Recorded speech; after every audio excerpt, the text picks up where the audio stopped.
Hello and welcome to the latest Insights Live, starting 2026 on a strong financial path. I'm Susie Allen, Vice President of Insights from Fidelity Wealth Management.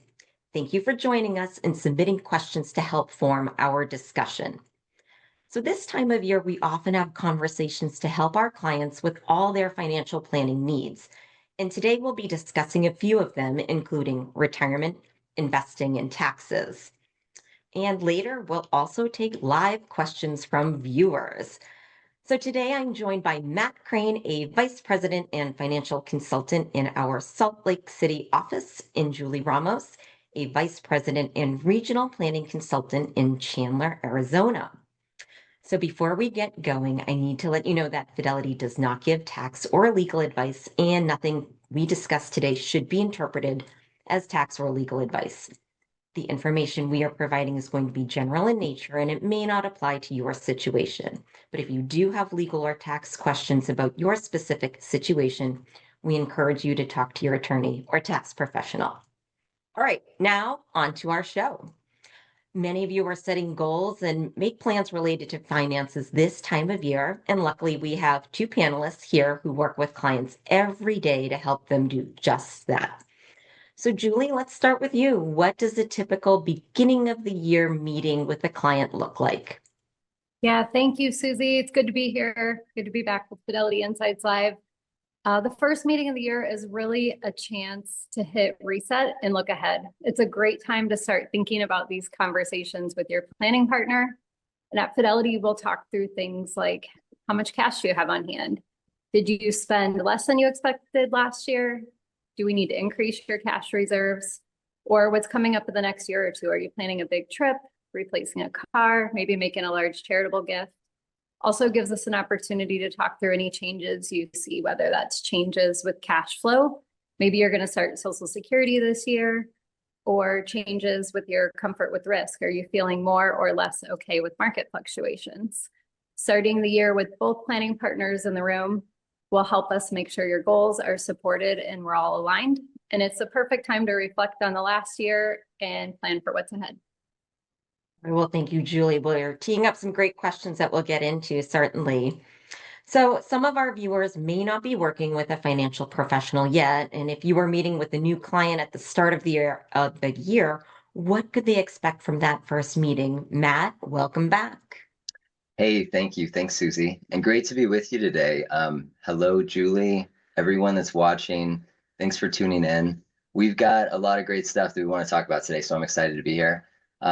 So what should you expect meeting with somebody like me for the first time? Hopefully you should expect a good time. Expect us to want to help you to have a productive meeting. In the end, our goal is to strengthen your financial situation. This is not me going in and drilling your teeth or interrogating you. No offense to the dentists and FBI agents out there, but we really do. We want to have it be a comfortable experience for you. So you should expect that we are going to try to understand you financially and your goals, your concerns, what you want your money to do for you. From there, we'll start to build a financial plan or review the one that you've already started to create, maybe with somebody else. At first, we want to keep things pretty high level. So I'd expect that, talk about things that, what you own, the things that you owe, how you're investing, how you're earning income, how much risk you feel comfortable with, things like that. That then allows us to take a step back, look at the big picture, and then identify opportunities and even blind spots. So blind spots could be risks like taxes or inflation or market risk, whether your strategy actually aligns with your goals. If you're still working, we'll focus on saving, how to save, where you're saving. In other words, we'll talk about what your money's for, what your timeline is. If you're retired, the conversation often shifts to income. So this stage of life, I found that oftentimes it becomes a little bit more emotional because that's when you start to look at your money less as a balance on a statement and more as a reflection of your lifestyle and what your lifestyle can be. So I want to make sure that when we plan with you, we account for all the things that you'll need over retirement, like balancing out your income and your growth potential in your portfolio, making sure you have protection and safeguards in place and flexibility so that your money can support you, hopefully for a long and healthy retirement. But by the end of the first meeting, I want to make sure that you walk away with clarity on a few things, clarity on where you stand, what you're doing well, what could be improved. And it usually sets the stage for 3 ongoing conversations around things like optimizing income, creating, an investment strategy that's suited for you, and then being intentional around your tax strategy. And perhaps most importantly, clients should expect no judgment. We are not here to judge you. Again, we want to strengthen your financial situation. Well, I love that, the judgment-free zone. Thanks, Matt. It's always great to set those expectations. And for folks, oftentimes I like to plan. So Julie, how can a client prepare for that first meeting? Yeah, preparing for your first meeting doesn't need to be complicated, but a little organization does go a long way. I would suggest preparing for 3 key areas. First is thinking about your goals, and this is the fun part. If you have a planning partner, we'd love for you both to be part of this conversation. But if you're planning on your own, that's perfectly fine too.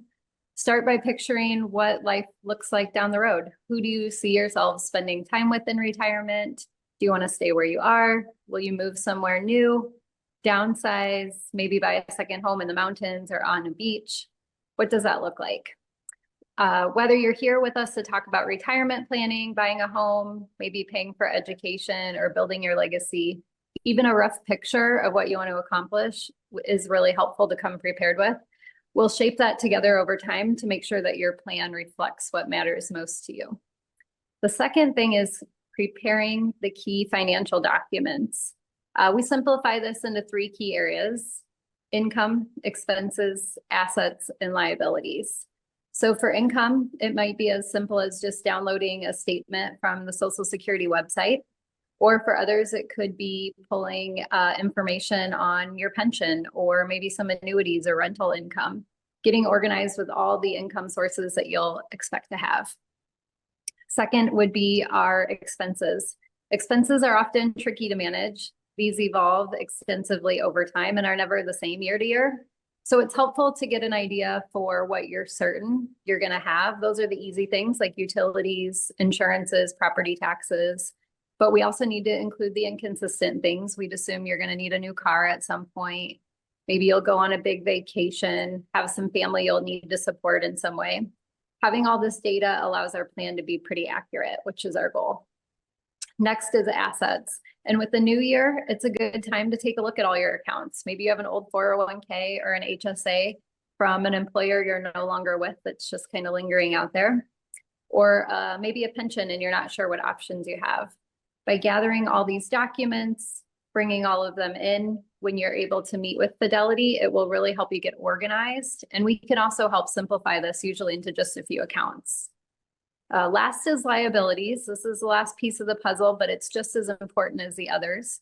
Liabilities will include things like your mortgage, car loan, or any other debts you're carrying. And why this matters is that if we don't account for liabilities that are going to be gone by the time your goal arrives, your plan won't reflect your real situation. So for example, if you think about your mortgage, maybe it'll be paid off by the time you retire, but it's currently an expense or paid off partially. When you're in retirement, it's going to be a big change to your expenses. So knowing this allows us to plan around the different expenses, and then we can account for income appropriately. And last is ready to talk openly. So at Fidelity, we're going to encourage you to share what your experiences have been in the past with investments, what expectations you have for your lifestyle, for your goals, and for your relationship with Fidelity. Also, what money habits you have, what concerns you have, and how comfortable you are with the risks. Julie, I just wanted to underscore, so goals, documents, liabilities, that's great. And I love the idea of, whether you're planning for yourself, planning with a partner, planning with a family, like bring those into the conversation.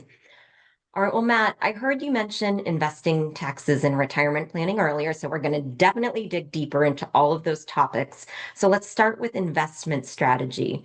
When you look at a client's portfolio, how do you assess whether their mix of stocks and bonds makes sense for their goals? This is one I get all the time from clients. What should be my stock to bond allocation? And you said it, Susie, it really all starts with your goals. Honestly, there's a lot more that goes into deciding what this mix should be than just a simple formula. The mistake I see a lot of people make is determining their stock to bond ratio based solely on their age. Or sometimes I'll see people, once they get to retirement, they know they need income, they change their stock allocation just to be dividend paying stocks, or they want to do that because dividend paying stocks provide income. So let me give you three things that I would likely discuss with a client. There are lots of factors that go into this, but here are three things that I think are really important. Number one is define what the money's for and when it's needed. Time horizon really drives everything with this topic. Money needed in 2 to 5 years should look very different than money that's needed in 20 to 30 years. The shorter the time frame, the less risk your portfolio can afford. The second thing I would say is I would want to help them understand the difference between risk capacity and risk tolerance. So risk capacity is how much your plan can mathematically handle without derailing your goals, whereas risk tolerance is more of an emotional thing. It's how much you can emotionally handle, how much volatility you can emotionally handle. And so your portfolio really has to respect both of these, not just what helps you sleep at night, but what can your plan actually survive. I recently worked with a client that had 70% stock, 30% bonds. They came to me and they said, "Hey, the market's high. We're about to retire. We want to move this portfolio to 50% stock and 50% bonds." And they wanted to get my opinion on that. And after running the numbers, we found that the plan actually had a very high risk capacity, and that staying in 70% stock in this case actually reduced their long-term risk of running out of money. So when portfolios are built really only around risk tolerance, new risks actually tend to sneak in quietly over time. You kind of trade these short-term comfort for long-term problems, and can create this long-term situation where maybe you fall behind inflation if you're just focused on your emotions, or you risk outliving your assets, or shrinking the purchasing power of your portfolio, or rising healthcare costs, or I would say even worse than all of those, being forced to take on risk later in life when you just don't have the flexibility to do it. In other words, avoiding market swings today could create, risks in the future. And then I would say the third thing that comes to mind is evaluate diversification in your portfolio and the role of each asset class. So every asset should have a job. Diversification, I think of like a closet. You don't own one outfit that works for every occasion. You've got different clothes for different conditions, right? So your portfolio should be that same way. Different styles and sectors of stocks as well as bonds designed to show up when the market changes.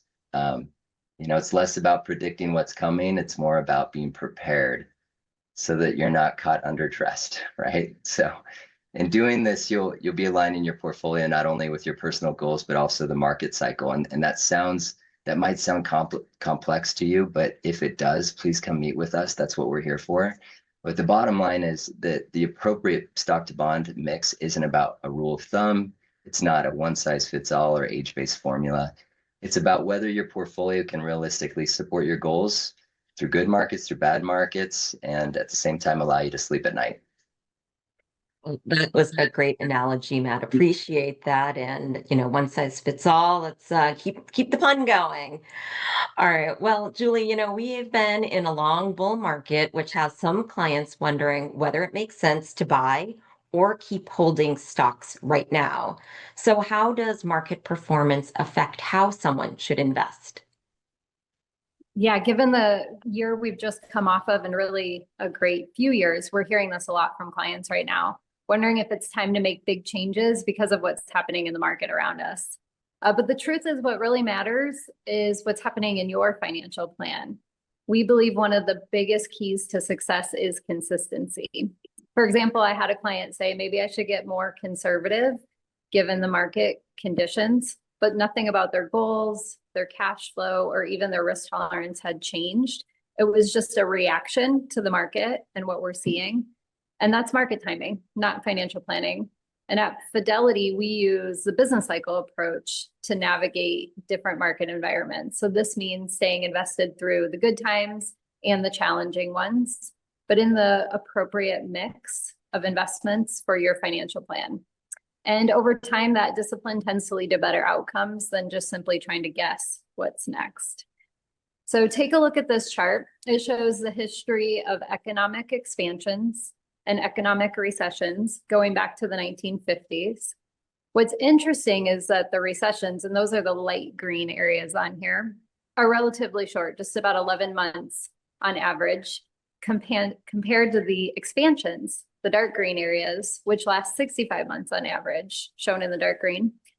So even though recessions feel stressful in the moment, they're often the most memorable. We can usually remember where we were at or what was going on in our lives during the recessions. Historically, they've actually been pretty brief, and markets have recovered and moved back into expansion and then some. So the fact that expansions have delivered significant growth over time is a good reminder in times like this, that staying the course is often better. So if you step out during a downturn, you really miss, or you risk missing the recovery. And those recoveries often account for a big portion of our long-term returns, kind of echoing what Matt had mentioned. And so the takeaway is just those lasting economic expansions have powered investors through those more infrequent recessions. It's super compelling there, Julie. Thank you. Matt, I'm going to pose this to you. So wondering what kinds of conversations you're having with clients who may be sitting on a significant stock gains, especially on the group of high-performing tech stocks, often called the Magnificent Seven or Mag 7. Yeah, we're having lots of conversations around this one specifically. You know, clients with significant gains, especially with the Magnificent Seven, that conversation, it starts with perspective and not with predictions about where they're going.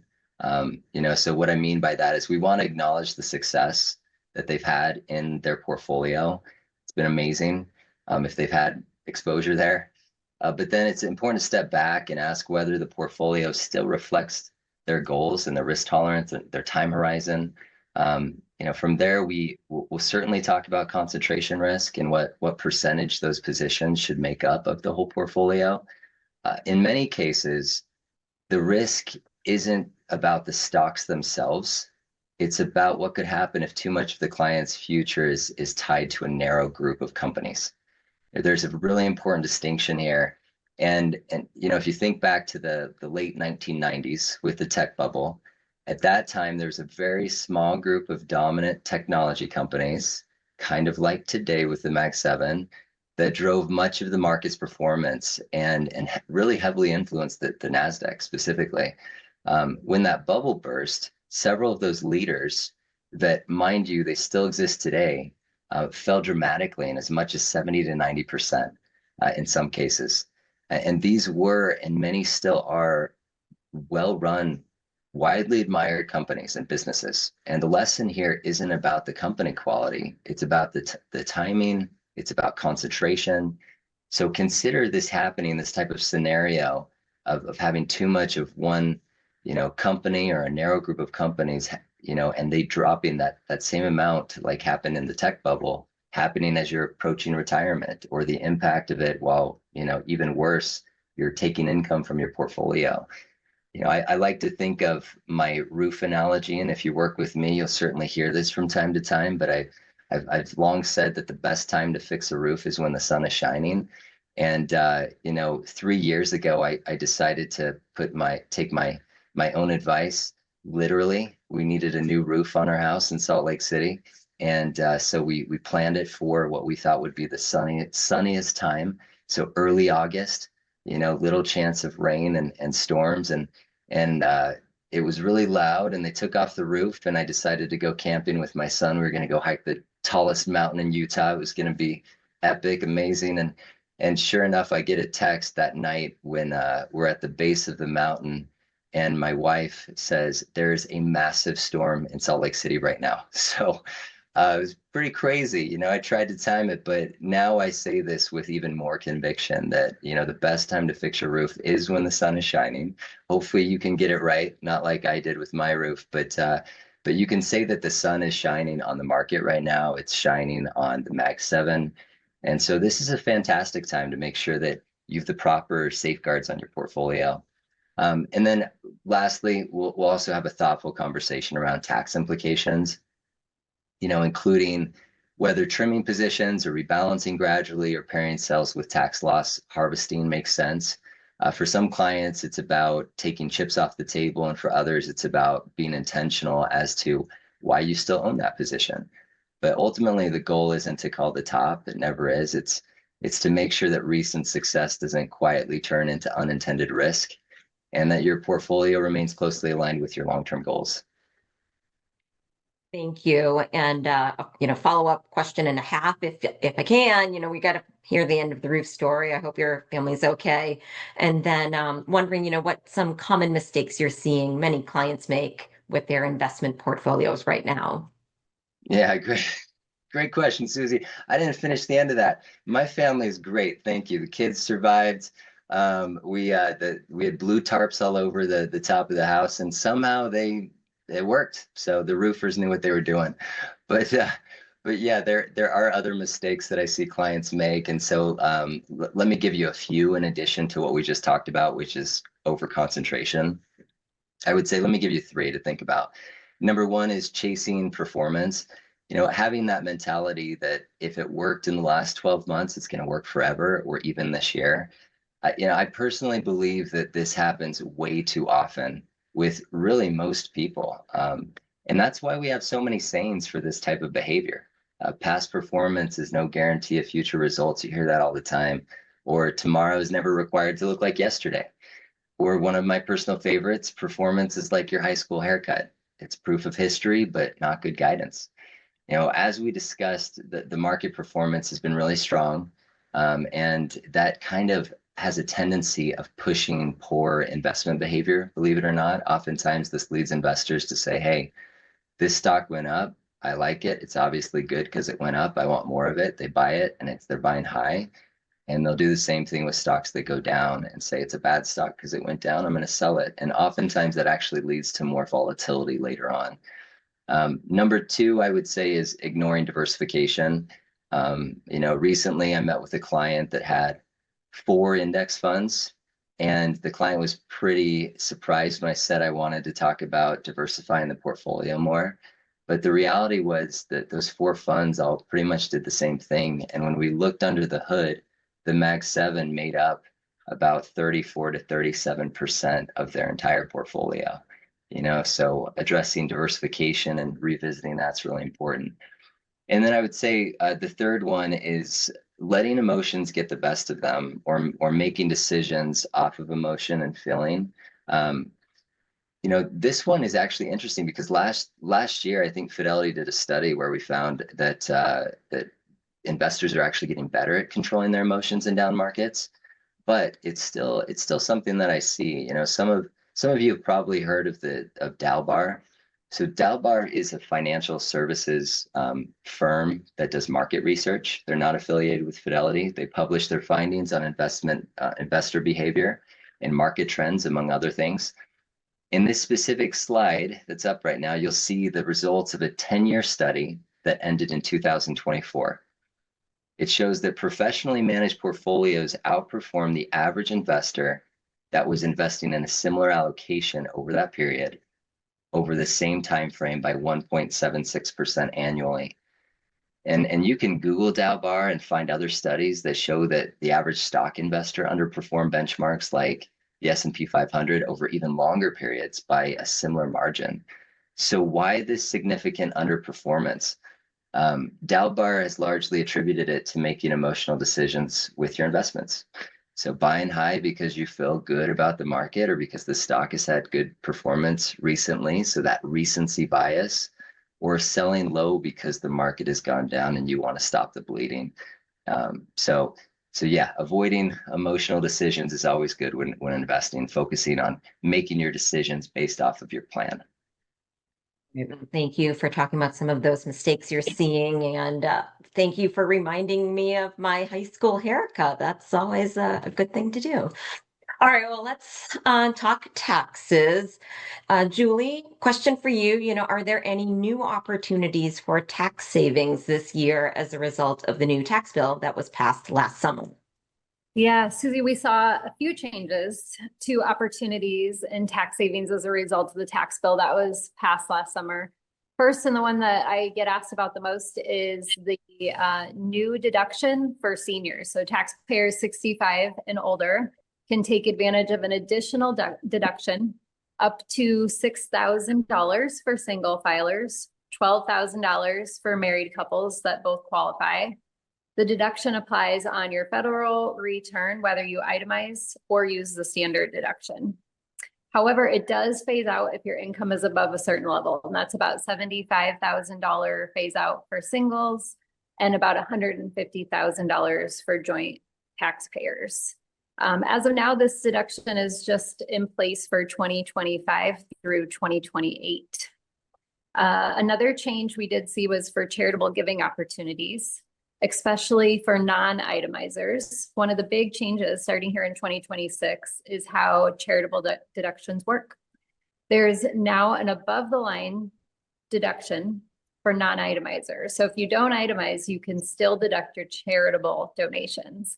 This deduction is up to $1,000 for single filers and $2,000 for married filing jointly. This is a big shift because previously you did have to itemize to take advantage of any tax savings for charitable deductions. An additional update to charitable giving for 2025 is that there's now a floor that has been introduced. And what this means is if you do itemize, your charitable deductions are only allowed on gifts above 0.5% of your adjusted gross income. So what that means is that the smaller donations that aren't above that threshold will not be deductible. Also, for high taxpayers in the top bracket, the effective bracket for itemized charitable deductions is now capped at 35% rather than 37%. Because of these new rules, some clients might benefit from a strategy that involves timing or bunching their gifts. And I think Matt will talk a little bit about that later. It's a popular strategy some will consider for charitable giving. So in 2026, the new tax law does give some meaningful updates for seniors and charitable giving, even without using the itemization strategies. All right, thanks, Julie. Appreciate that overview. A lot of changes there. Let's talk about taxes on investments. So, Matt, are there strategies clients should be thinking about early in the year as we get closer to tax season? Absolutely. Early in the year is a great time to be proactive with tax efficient strategies because you benefit from more flexibility and time on your side to implement them. So let me give you a few to think about. Number one, tax loss harvesting.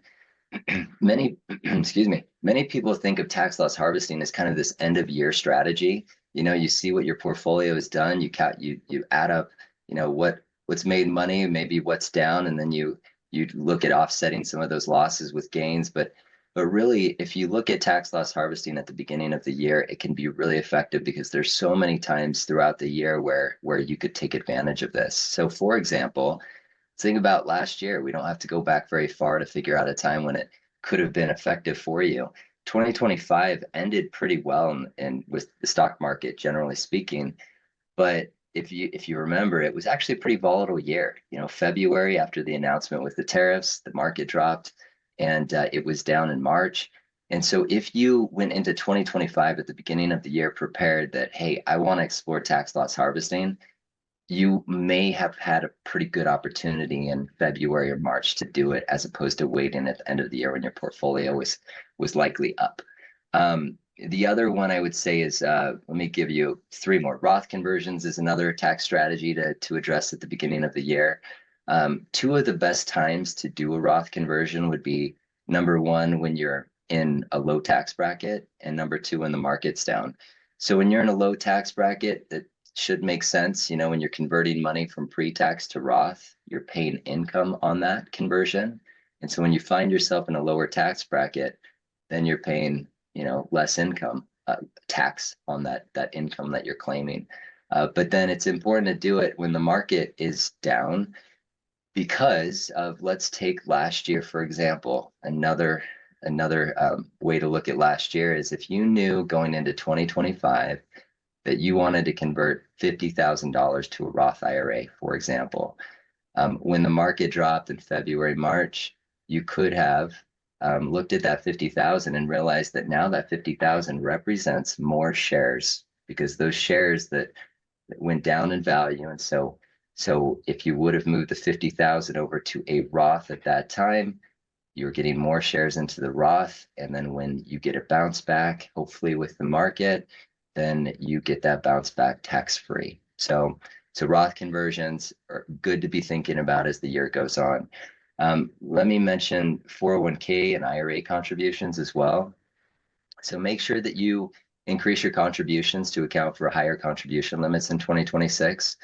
Contribution limits tend to go up just about every year because they're usually indexed to inflation.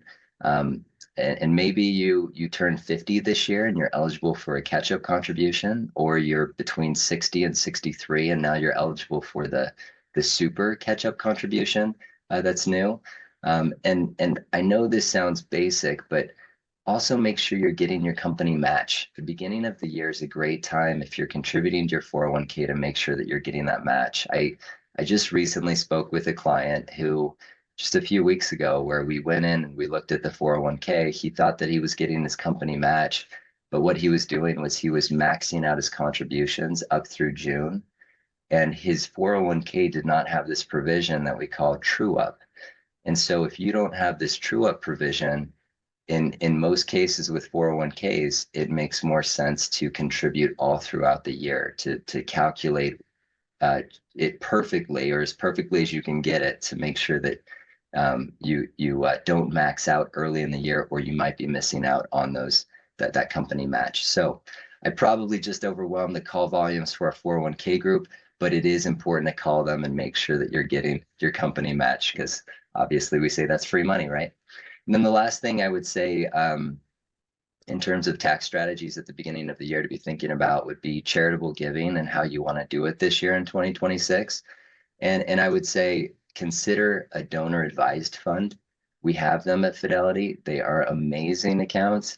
If you find yourself in a higher than normal tax bracket, you could consider something like a strategy like bunching. Julia just mentioned it a few minutes ago, but bunching is essentially you combining multiple years worth of charitable donations into a single year. And then what you do is you can then send that money out to charities when you wanted to over the course of future years. And this could potentially help you exceed the standard deduction in that year, lower your tax bill that year, claim potentially a larger tax deduction now. And then, of course, you still have the flexibility of distributing that money out to the charities when you want to. Thanks, Matt. Several key strategies that are really focused on taxes. That's wonderful. And also underscoring the importance of timeliness. So now is a great time to start thinking about that. All right, well, let's turn to our third area of focus, retirement and income planning.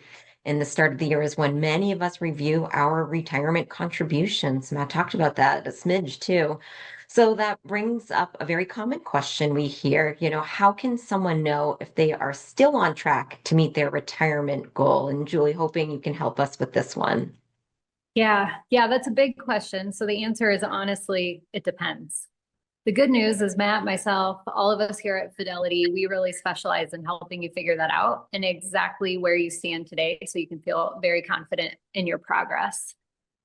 You'll see a lot of articles with rules of thumb, big general numbers, how much you should have saved for retirement. But the truth is there's no one size fits all number. Everybody's situation is going to be unique. Some people are comfortable spending $5,000 a month, where others may need $15,000 a month for retirement. Longevity plays a role. Some will plan for 30 years of retirement and others much less. And of course, there's factors like pension, Social Security, whether you're relying on your personal savings entirely or have other resources. So all these variables and more will impact what your retirement plan is going to look like. So that's why it's important to have a personalized plan rather than relying on generalities or the rules of thumb. At Fidelity, our tools in our retirement analysis and the planning and guidance center we have available is going to help you see how all these different variables impact your future. And it's not just about that one size fits all advice. It's really customizing that and building a plan that reflects your goals, time frame, and your lifestyle. I would add to that, I echo everything that Julie said, about there's no secret formula. It really is, about coming and meeting with us to develop the personalized plan. Because knowing whether you've saved enough is about whether your savings can realistically support the life you want to live through retirement, however long that turns out to be. So we'll want to look at a lot of things. We'll want to start by looking at what retirement really costs for you, to Julie's point, not just the fun stuff, but the everyday stuff, living expenses, healthcare, taxes, the things that have a way of showing up whether you like them or not. And then next we'll line up your reliable income sources like Social Security and pensions and annuities, and figure out how much of your lifestyle needs to be funded by your investments.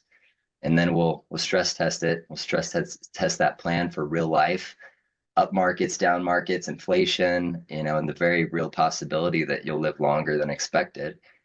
But the bottom line is retirement it's not about it hitting a number, or this would be really easy, and it's not. So to know you're on track, it does take a personalized plan. Well, thank you both, Julie and Matt there. We talked a little bit about retirement contributions. So it brings up another question. For higher income clients who have maxed out their 401k and IRA options, what are other strategies that they might consider to maximize their retirement savings this year? Yeah, there's a lot of things we can do for clients who've already maxed out their 401k and their IRA contributions for the year. There's two options I would consider first. One option that's grown in popularity quite a bit in the last decade or so is the health savings account, the HSA. If you're enrolled in a high deductible health plan, you can contribute to an HSA. And here's why it's powerful. The HSA is triple tax advantaged. Contributions are tax deductible. The money grows tax-free, and withdrawals, as long as they're for qualified medical expenses, are also tax-free. So triple tax advantaged. Also, you can actually invest the money in your HSA to get some growth rather than just leaving it in cash.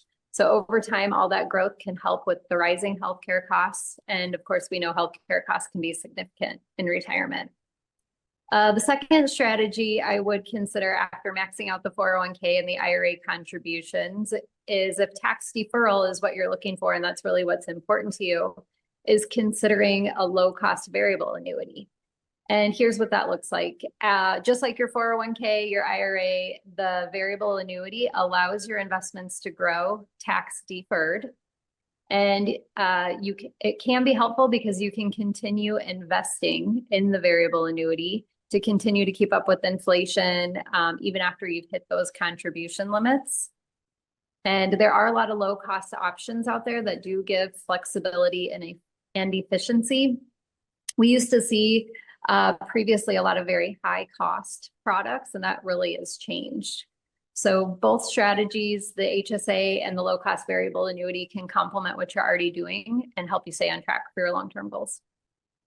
Well, Julie, thank you. You were using taxes there a lot. So speaking of tax season, this time of year, we receive a lot of questions about Roth conversions as a potential way to manage taxes post-retirement.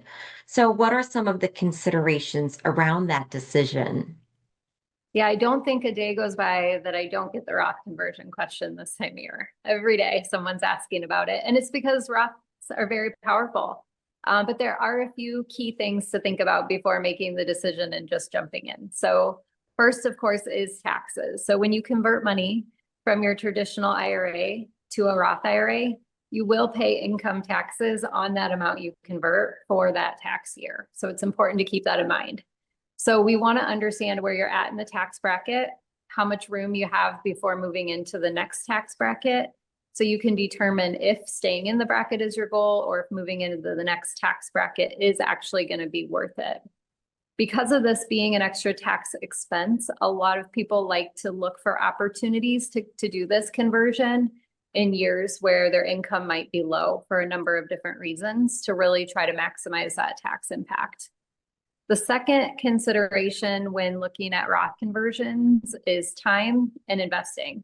So for the Roth conversion to really make sense or to really pay off, you need time for those investments to grow to offset that tax you paid up front.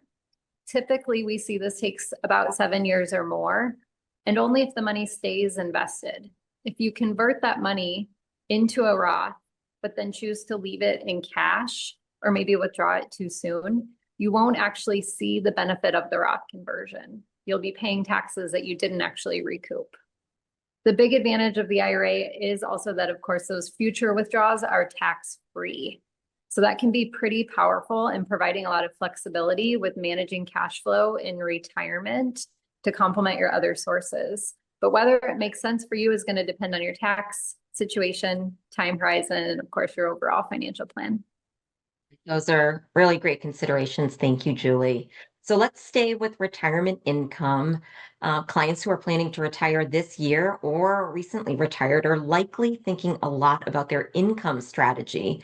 So Matt, what are some of the biggest myths or misconceptions around retirement income planning? Myths. Yes, I love this. So let's talk about a few myths for retirement income planning. The first one that comes to mind is that it's a withdrawal rate problem. Many of you have probably heard of the 4% rule of thumb, that if you're taking about 4% of your portfolio value each year, as long as it's well balanced, the portfolio is and properly managed, that's a safe withdrawal rate. But does that work for everyone? I want to address this actually later on in a few minutes, but the answer is not necessarily. It doesn't necessarily work for everyone. Another myth I would say is spending stays flat in retirement, or oftentimes I'll hear that, spending is expected to go down in retirement. For most people, spending is fluid. It changes over time, and oftentimes it's higher early in retirement, which is surprising to a lot of people. And then it goes lower in the middle years and then higher again later in life due to really high end of life costs with healthcare. The funny thing about a job is that it keeps you occupied and less likely to spend. It keeps you disciplined with your money sometimes. And then when your time frees up, all of a sudden you have all the energy that you still want to do all the things. That's not generally a good recipe for lower expenses. I would say another myth would be retirement planning is a one-time decision. It is not. It's an ongoing process that evolves as markets, tax laws, personal circumstances change. And then lastly, I would say that taxes will be lower in retirement. I do hear this a lot, and they're not always going to be lower in retirement for a few reasons. We need to plan around taxation on things like Social Security and pensions and annuities and RMDs. And it can add up pretty quickly. And then you think of the fact that, tax brackets right now are at historic lows, relatively speaking. And what happens if the, tax brackets go up when you're in retirement? And then you'll have some years where you have higher expenses due to home improvements where, to get to your money, you might have to pay tax on it to take it out. And that could increase your tax liability even more. All right, Matt, well, thank you for putting that myth-busting hat on for us. So Julie, if one of your clients was planning on retiring this year, how would you help them determine a safe withdrawal rate in retirement? Yeah, I know how much peace of mind this answer can bring to someone looking at retirement, so I definitely don't take it lightly.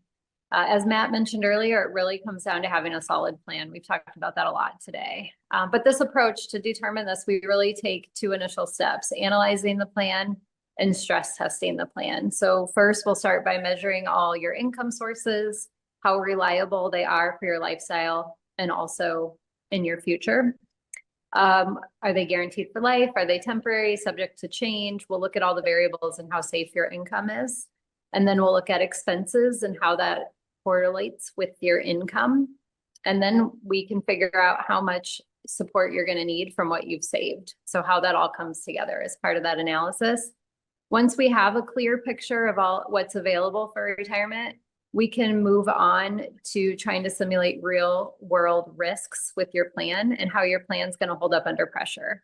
So we look at scenarios like market downturn. We can simulate rising healthcare costs, living longer than expected, maybe needing long-term care towards the end of life. We can run all these stress tests for your plan and understand from there a range of income that could potentially contribute to your financial success. And the great news is Fidelity has a tool that will do this for you. So in our planning and guidance center, you can find this at fidelity.com/free plan. It runs 250 different market scenarios, and it'll show you how your plan might perform under various conditions and give you output with two powerful insights you can see here on the screen. The first one on that meter there is the probability of success. So how likely is your plan to meet your goals under different market conditions? So we run those 250 scenarios and it gives us good confidence with this probability of success. Next is an estimated range of sustainable monthly income. And this is really designed to help you understand what you might comfortably withdraw while supporting your long-term goals in retirement. And the goal from this is that we can give you some confidence that your plan can weather different conditions, different market environments, and still support the retirement you've envisioned. Julie, thank you so much for that helpful overview. We already discussed this, but we've been in a long bull market and no one knows what the market will do this year. So Matt, wondering, how do you help retired clients protect their assets from market risk? It's a very, very important thing to be thinking about, particularly with clients that are relying on their investments for income. This market's been great, to your point, it's been a strong extended bull market. Wish we could have this all the time. Markets, if they just went up all the time, how great would life be, right? But while it's been great, the reality is nobody knows what the market's going to do next.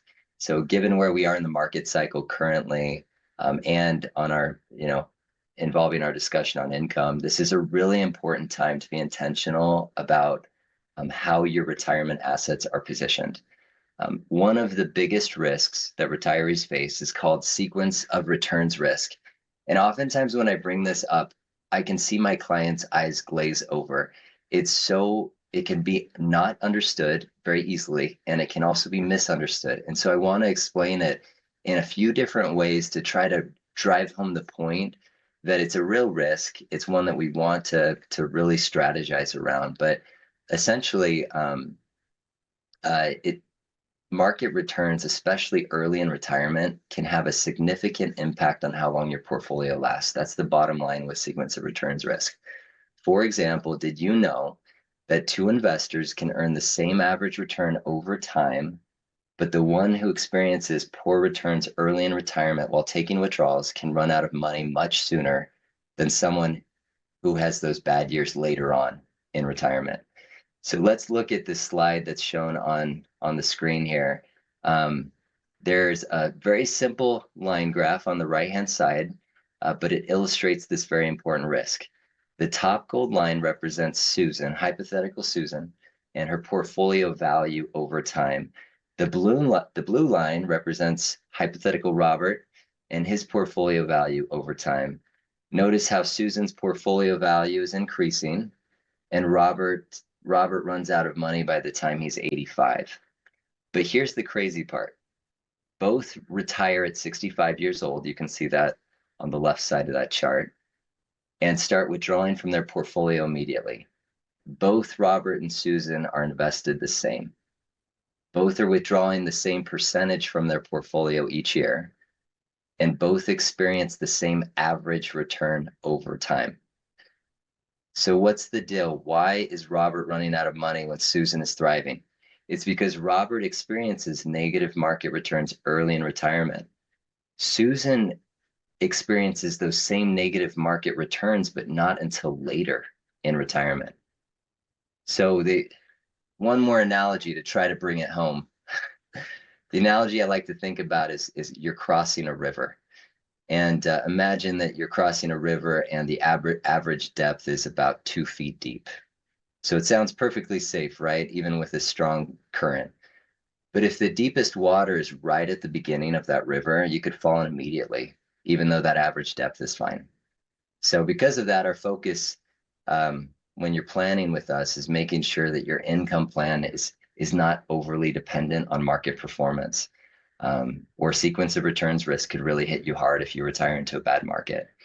So we do that by creating a diversified income strategy that helps protect a portion of your retirement income so that you're prepared when the markets are volatile. This may include a thoughtful mix of investments like bonds or income annuities or CDs that are designed to provide stability, cash flow, and peace of mind regardless of the short-term market conditions. I'd appreciate that analogy. It's super helpful here. I think we're going to switch gears a little and talk about estate planning. And so that's another critical piece of your financial plan. So if you haven't created an estate plan, beginning of the year is a great time to make it happen. And for clients who have resolved to finally take care of their estate plan this year, Matt, where should they start? I would say get together with your spouse, your planning partner, family, whoever you want included in that conversation, a financial consultant like myself, and first start with the intent, not with the documents. In other words, you want to get to the bottom of answer the questions like, who do you want to take care of with your assets? Who should make the decisions if you can't? And what do you want to happen to your assets during your lifetime and after? You'll then eventually want to meet with an estate planning attorney to draft the documents. So you should have a will, a healthcare directive, a financial power of attorney, and then make sure you update them. They will require updates periodically. And this will create clarity, prevent unnecessary stress for family members. For more complex situations, you can meet with an estate planning attorney to see if you should set up a trust. Also, make sure that your beneficiary designations on your accounts are up to date because your beneficiary designations can supersede a will. And then I would say consider consolidation to make life easier on you and also your loved ones who inherit your assets. I see this all the time. Someone might have 5 accounts with 5 different companies thinking that they were keeping their money safe and diversified, but it mostly just created a headache for their loved ones trying to access that money or even find it. And then having to follow the different processes by every different company just to get the money. Remember, you can invest in other company funds at Fidelity. You can have the same level of diversification that you have with other companies if you consolidate with 1 or 2 companies. You don't want all of your eggs in one basket, but we say you should have all of your baskets in one hand. Great. That's wonderful. Julie, a question for you and a follow-up here. For those who do have a legacy plan in place, what are some strategies they might want to consider for this year? Yeah, for those who do have a legacy plan in place, and it is important for them to put that to life, we do find that more and more are wanting to take advantage of the satisfaction of watching that legacy unfold during their lifetime, rather than waiting until after they pass and leaving a larger lump sum of money behind. Oftentimes this is because they find their children may need help buying a home or supporting grandchildren's costs at the earlier or younger years of their lives, rather than waiting to receive an inheritance until they're in their 50s and 60s. So the good news is the current lifetime giving exemption has been raised. And it allows you to make this all possible by starting to gift without triggering gift taxes. So while the annual gift tax limit is only $19,000 per recipient, using the lifetime giving exclusion, which is currently over $15 million per individual, really opens the door to much larger gifts over time. So this flexibility really allows families to give at moments that matter, like helping with the college tuition or the first time home purchase, rather than waiting for much later annual much later gifting. So annual gifting, charitable giving, all these strategies can be part of putting your legacy plan in place. All right, Matt, give us some to-dos for our clients that they should take away from this conversation. Let me be clear with this answer. My goal is not to create tedious homework for clients. In fact, it's far from it. So please don't take it the wrong way. But I would say that the to-dos will depend on what we've discussed. So here are some common ones, and you can see them on the screen. Update contributions amounts for 401ks, IRAs, etc. Like we talked about. Number 2, create or update the amount you keep in cash as an emergency fund is really important to do. Also, implement investment strategy that we've proposed, and if we've proposed it, then it should be very easy to implement. We'll help you through that. Number 4, consolidate accounts together to make it easier for you to manage and for your power of attorney or heirs to eventually access. And then 2 more, meet with a CPA so that you've got a coordinated tax strategy. We are happy to meet with the CPA as well. If you want to get us all in the same meeting, we can do that. And then lastly, meet with an estate planning attorney to draft a trust or will or any other legal documents that you might need, and make sure that your beneficiaries are all named and up to date for your accounts. No tedious homework, but some good considerations. We talked at the beginning of the show that we were going to try to take some live viewer questions. We pulled a couple. We're running, up on time as always. So I will ask a couple here. So maybe Matt, we'll start with you in the hot seat. Let me grab one. This is a question from John, and he says, I've been sitting in cash for a long time and missed this last long bull run. So where do I jump in to start investing? John, great question. So many people are in that same situation right now, right? And it's tough, right? Because you look at the market, it's close to an all-time high. So, we have this saying, there's never a bad time for a good strategy. So meet with us, and likely we'll talk about either kind of averaging into the market over time if you've been sitting in cash that long, or we'll talk about creating a really good strategy where we're not trying to time the market, but that we know that over time it should weather different markets pretty well and have the growth potential that you need. So that's what I would say. Thanks, John. There was a related question from Pamela, and she asks, can you talk about options for managing that short-term money bucket? When do bonds make sense over cash? Either Julie or Matt, whoever wants to jump in. Yeah, I can take that. So we do have this question coming up more, especially after coming off a really good year in the bond market that we've seen. So our general rule of thumb is usually 3 years or less. Money markets and maybe some CDs are going to be the most comfortable to avoid any potential losses. Any longer of a time frame for that money, as far as goals are concerned, we would start to introduce recommendations for things like bonds. And at some point, for a longer investment strategy, we would include things like, of course, stocks as well for a more diversified approach. But generally speaking, we find clients are most comfortable seeing money market funds and CDs for our shorter term time frame. Can I tack on there real quick? Just something real quick. I would say, right now, consider the power that the Fed has. So as the Fed decreases rates, what that does for your cash is it makes your cash pay less and less interest. Whereas it's the flip side with bonds normally. So when interest rates go down, usually that's good for bonds. The value of bonds go up. That is the relationship typically. So, if you have that longer time horizon, like Julie said, absolutely look at things that will appreciate as interest rates go down. Lots of analysts are forecasting some interest rate drops, but it's always, what you play it by ear, what that situation looks like. But this is a good time to start looking at bonds and not just keep all your money in cash. Great. Let's take one more question. Thomas is asking, can you discuss when a guaranteed income annuity makes sense and how to have that conversation with your advisor? Matt, you want to take that or you want me to? Oh, I absolutely, I could take it unless, yeah, you come over the top if I'm missing what you're going to say, Julie. But I would say guaranteed income annuity is that, going back to that idea of sequence of returns risk. If you're worried about retiring into a bad market, again, the last thing you want is your whole portfolio, your income to be dependent on your investment portfolio that is at the mercy of what the market does. So that's where a guaranteed income annuity might come into play.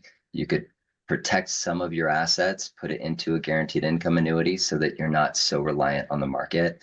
That's one scenario.